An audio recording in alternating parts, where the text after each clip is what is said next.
శరణ్ ఇక్కడ ఉండడం ఏంటి? అంటే అమ్మ ఇంట్లోనే దాచిపెట్టిందా?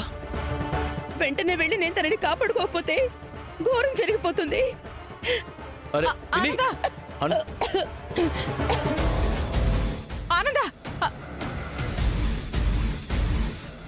ఆనందా! రోహిణి!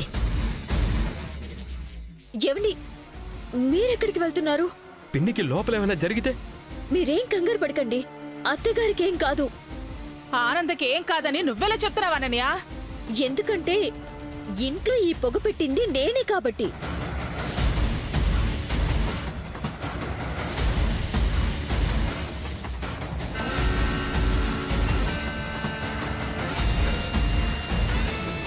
ఏంటనన్య, నువ్వు పొగ పెట్టావా?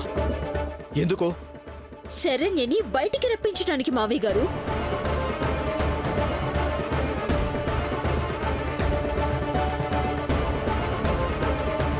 అంటే శరణ్య లోపలే ఉందా? అవును మరిది గారు. ఆనంద అత్తయ్య శరణ్యని మన ఇంట్లోనే దాచి ఏమీ తెలియనట్టు మన ముందు సీన్ క్రియేట్ చేశారు. మనల్ని పిచ్చోళ్ళని చేస్తున్నారు.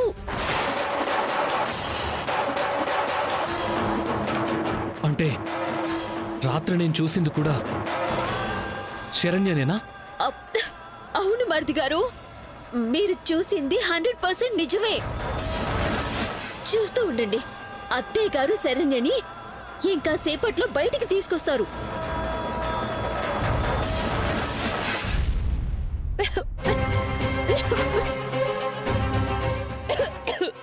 శరణ్య, రా వెళ్దాం. అత్తయ్య, రా.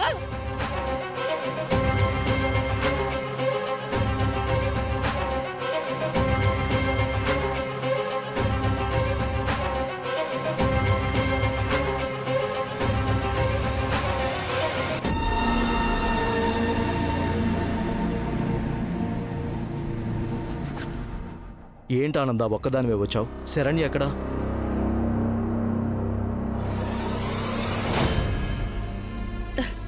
ఇదిగోండి.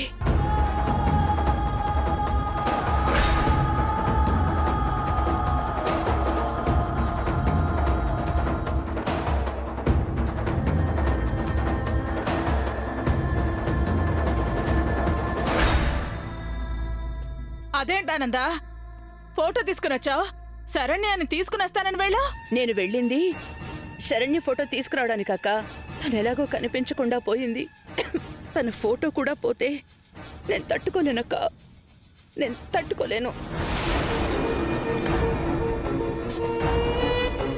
నాన్న రోహిత్, అర్జెంటుగా ఫైర్ ఇంజిన్ వాళ్ళకి ఫోన్ చేసి త్వరగా రమ్మని చెప్పు.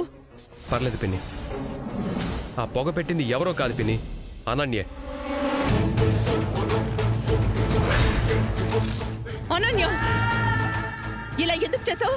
నీ కోడల్ని బయటికి రప్పించడానికి అత్తయ్య, మీ గుట్టు బయట పెట్టడానికి. ఏం మాట్లాడుతున్నావు అనన్య?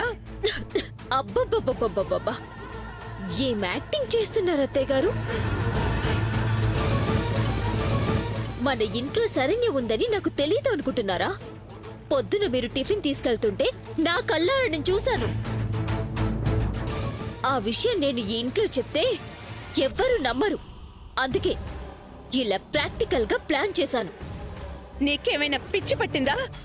అసలేం చేస్తున్నావో నీకైనా అర్థం అవుతుందా? ఇలాంటి పిచ్చి పిచ్చి ప్లాన్లు వేసి ఇంటిని తగలబెట్టాలని చూస్తున్నావా?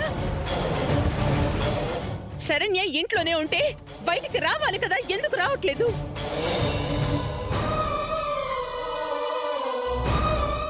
ఎందుకంటే శరణ్యని మీరే బయటికి రాకుండా రూమ్లో దాచారు కాబట్టి. కావాలంటే ఇప్పుడే చూపిస్తాను. ఆ పొగ బయట పెట్టి తనని బయట పెడతాను.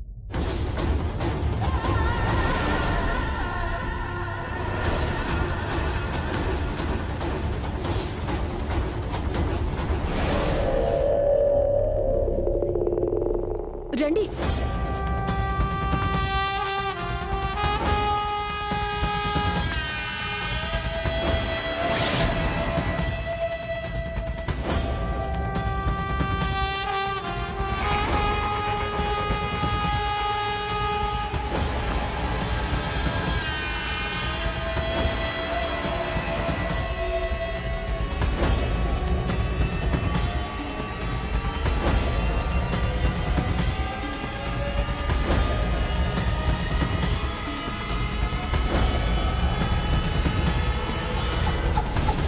పదమ్మా.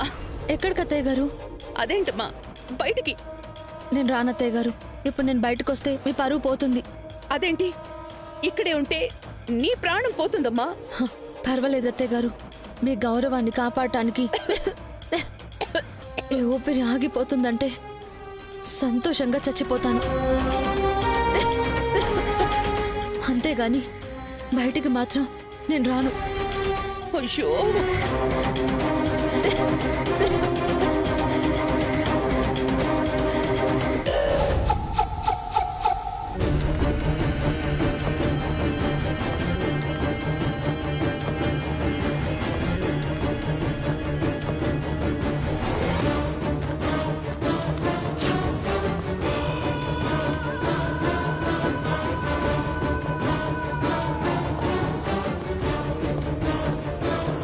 జాగ్రత్త. అలాగే అత్తయ్య గారు.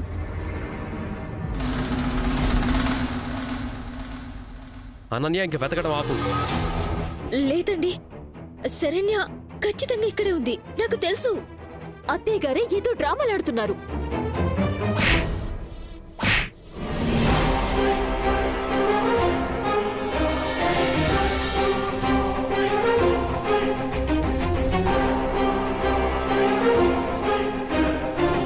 ఏందలుడు గారు ఇది? అమ్మాయి ఏమన్నా గుళ్ళో గంట అనుకున్నారా ఏంది? దొరికిన ప్రతిసారి కొట్టేస్తుండారు. కొట్టాలా చంపాలా? ప్రతిసారి పిన్నిని ఏదో రకంగా బ్లేమ్ చేయాలని చూస్తోంది. నిన్న రంగం ఇంట్లో శరణ్యని పిన్నే దాచిందని అందరినీ తీసుకెళ్లి ఫూల్స్ని చేసింది. ఈరోజు ఏకంగా ఇంట్లోనే ఉందని మరోసారి పిన్నిని ఇన్సల్ట్ చేస్తోంది. ఇంకొకసారి ఇలాంటి పిచ్చి పిచ్చి వేషాలేస్తే ఈసారి పగిలేది నీ చంప కాదు, నీ మొహం.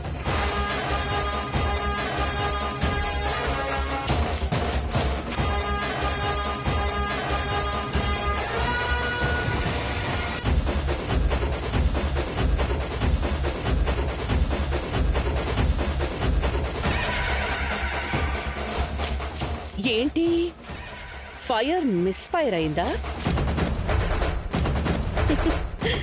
చెప్పానుగా అనన్య, నేను ఏదైనా అల్లాటప్పాగా సిల్లీ ప్లాన్స్ వేసేదాన్ని కాదు అని. 7 చెరువుల నీళ్లు తాగి గబ్బిలంలా వేళ్లాడుతూ ఆలోచించినా కూడా శరణ్య ఎక్కడుందో కనిపెట్టలేవు. Better luck some other time. పిల్ల పిచ్చుక్క.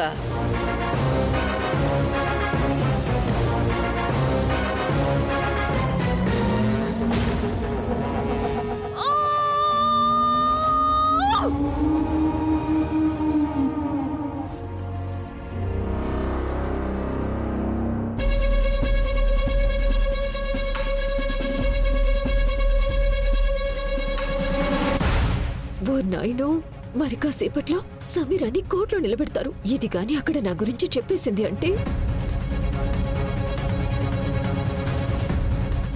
లైఫ్లో నెంబర్ 1గా బతకాలని కలలు కన్న నేను చివరికి ఏవో నిందితురాలిగా జైల్లో రాళ్ళు కొట్టుకుంటూ బతకాలి. అమ్మో, ఆ దరిద్రపు జీవితాన్ని నేను ఫేస్ చేయలేను. ఈ ఆనంద భైరవిని నేను 10 దెబ్బలు కొట్టినా పనవట్లేదు కానీ ఆవిడ కొట్టి ఒక్కో దెబ్బ ఒంట్లో నరాలు తెగి సర్వ అవయవాలు చచ్చుబడిపోతున్నాయి. దేవుడా, నువ్వు చెడ్డ వాళ్ళకి తెగ ఫేవర్ చేస్తుంటావు కదా, నన్నెందుకు చిన్న చూపు చూస్తున్నావు? హెల్ప్ చేయి.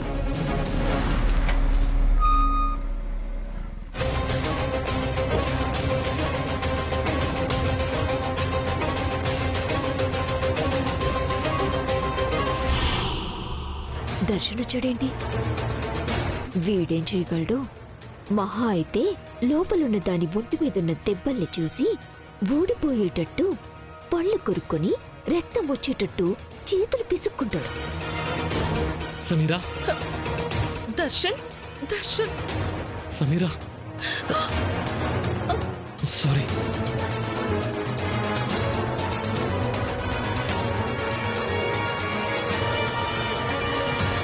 సార్ ప్లీజ్ సార్, సమీర ఏ నేరం చేయలేదు సార్. ఆ రోజు నా విషయంలో అపార్థం చేసుకున్నట్టే సమీరాని కూడా తప్పుగా అనుకుంటున్నారు. అమ్మాయి సార్. సార్, నాకు లేడీస్ అంటే చాలా రెస్పెక్ట్. వాళ్ళ కోసం నేను బానిసలాగా పనిచేస్తాను. కానీ డ్యూటీ విషయంలో మాత్రం చట్టానికి కట్టు బానిసని. సో బానిస కన్నా కట్టు బానిసే ఎక్కువ. కాబట్టి నేను హెల్ప్ చేయలేను. సార్ కానీ ఇక్కడ ఒక పాయింట్ ఉంది. కేసు పెట్టినవారు లేడీసే, అరెస్టు కాబడ్డవారు లేడీసే. సో ఒక స్త్రీవాదిగా నేను ఏ ఒక్కరికి ఫేవర్ చేసినా మరో స్త్రీమూర్తికి ద్రోహం చేసినట్టే. కాబట్టి కేసు పెట్టిన వాళ్లే వాపస్ తీసుకుంటే తప్ప నా సైడ్ నుంచి నేనేం చేయలేను. సార్, కాసేపట్లో ఆ అమ్మాయిని కోర్టులో హాజరుపరచాలి.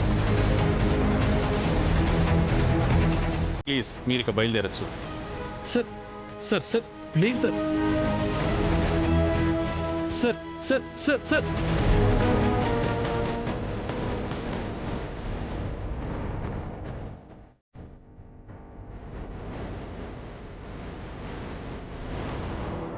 మర్ది గారు, సమీరా. తన గురించి నా గురించి మీకెందుకు? అది కాదు మర్ది గారు, నేను మీ విషయంలో చేసింది పొరపాటే. కాకపోతే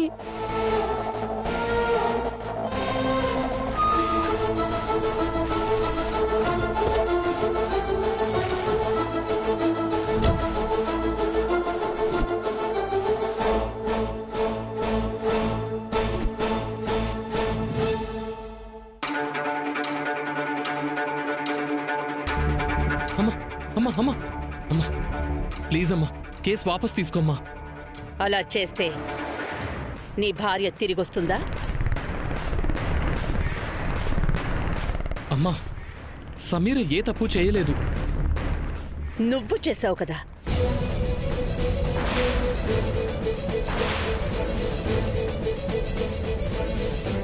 అందుకే శరణ్య ఏమైపోయినా పర్వాలేదు, కానీ సమీరకి మాత్రం ఏమీ కాకూడదని విలువిలాడిపోతున్నావు.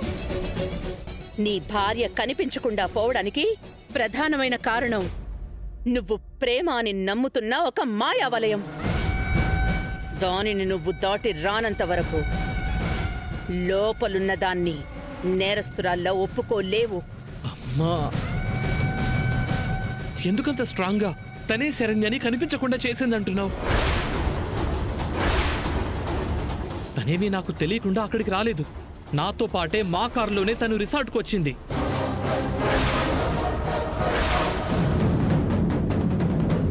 శరణ్యకి సమీరాకి మధ్య 1-2 టైమ్స్ నా గురించి డిస్కషన్ జరిగింది. బట్ నన్ను విడిచి సమీర ఎక్కడికి వెళ్ళలేదు. శరణ్య గురించి ఏ ప్లాను చేయలేదు. నా మాట నమ్మమ్మా please. Wait Darshan, wait. Saranya నువ్వు హనీమూన్కి వెళ్తుంటే సమీర కూడా మీతో పాటు వచ్చిందా? ఆ కాదు కాదు, నువ్వే నీ కూడా తీసుకెళ్ళావు. ఇంకా సిగ్గు లేకుండా ఈ మాట చెప్పావు.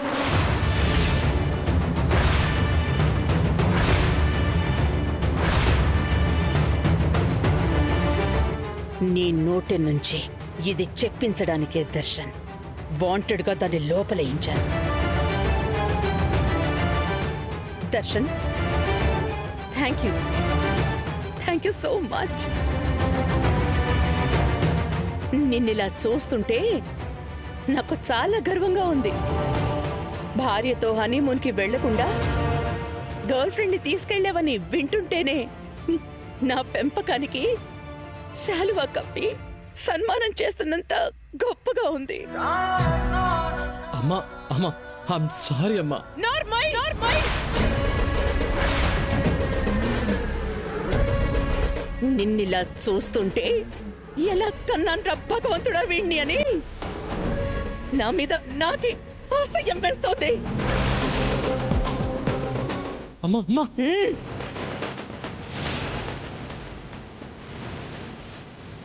అమ్మా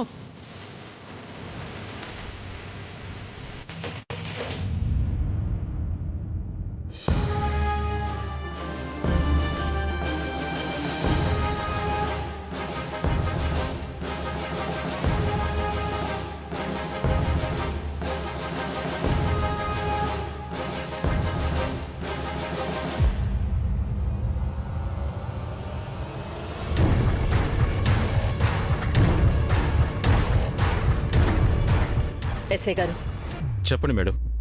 ఆ అమ్మాయిని విడిచిపెట్టేయండి.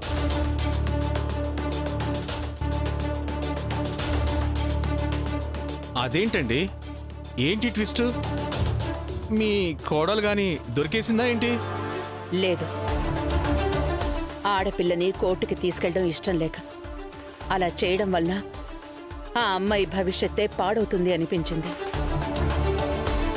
అది నాకు ఇష్టం లేదు. అందుకే ప్లీజ్. మేడం, మీరు ఉమెన్ ఆఫ్ ది కంట్రీ అంటే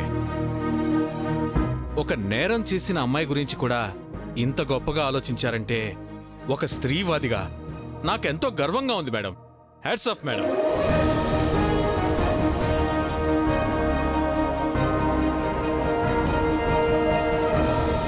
కానిస్టేబుల్,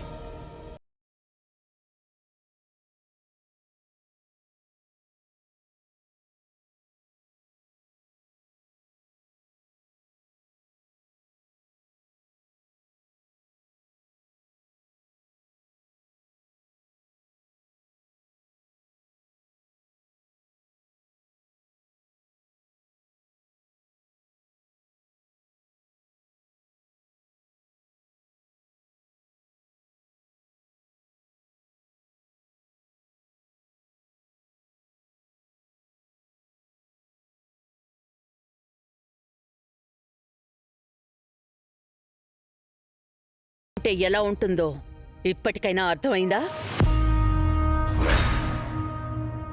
శరణ్య ఎక్కడికి పోలేదు. నా కోడలు నా దగ్గరే ఉంది.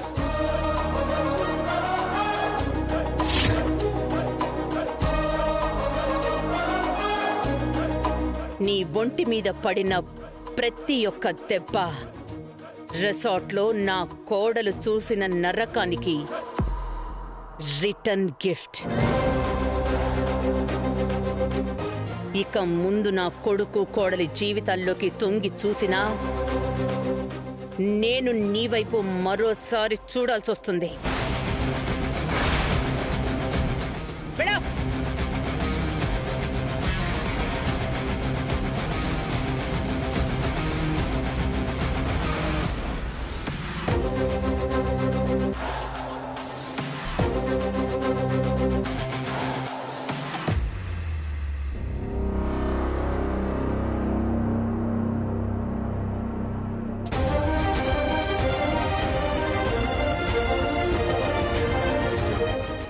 సమీరా,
ఇంకా ఎంతకాలమే అలా దాక్కుంటావు?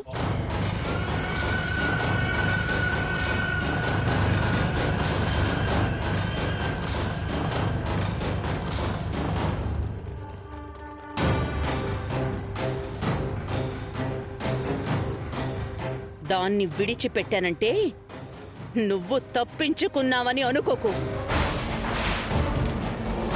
ఈ ఆనంద భైరవికి ప్రతి అడుగుకో లెక్కుంటుంది. అది నీ పీత బుర్రకి అర్థం కాదు. నీకిచ్చే క్లారిటీ ఏంటంటే దాని వంతయ్యింది. నెక్స్ట్ నువ్వే.